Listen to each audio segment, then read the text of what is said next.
Hey guys, so we talked about Martin Luther King Jr. and Malcolm X, two of the leaders of the civil rights movement in the last two videos.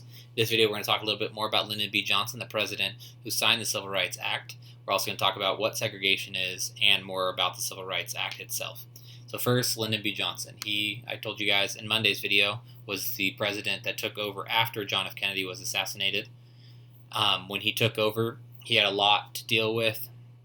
The Cuban Missile Crisis that was happening with JFK right before this, where was a standoff between the Soviet Union and the United States with the Cold War happening, the year before this.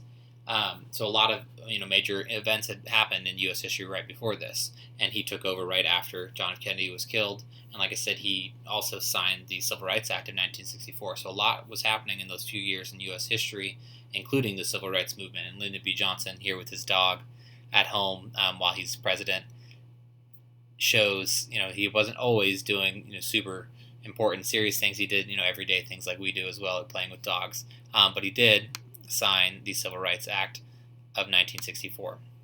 So the Supreme Court found the separate but equal basis from a Supreme Court case, Plessy v. Ferguson, illegal and ordered integration of school.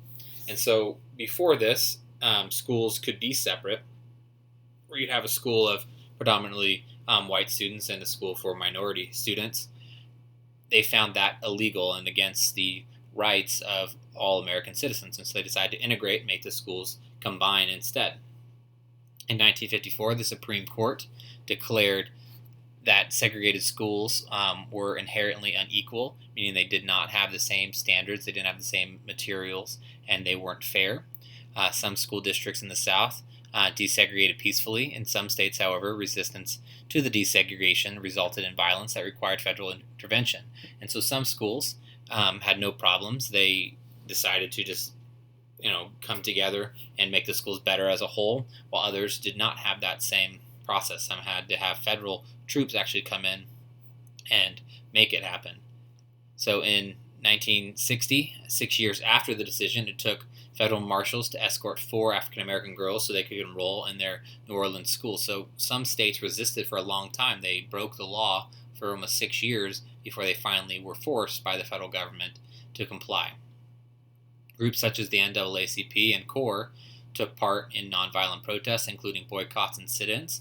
Boycotts was not using goods or not using services that would affect the city and make them make change. And then sit-ins, they'd go into places that they were not supposed to be or not allowed to be based on the law at the time period, and they would sit there peacefully until the government would change the laws.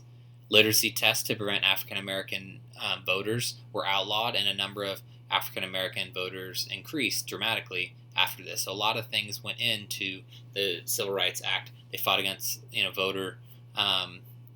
voter issues. They fought for equality in schools and for many other things, equality in workplaces, equality in going to businesses and places in public that they were allowed to be. So the Civil Rights Act fought against segregation. Lyndon B. Johnson was the president who signed that, and the Supreme Court helped rule in favor of the civil rights movement. And this is a fun gif of Ruth Bader Ginsburg, who is a current Supreme Court justice, in front of the Supreme Court building to end this video on a high note. Thanks, guys.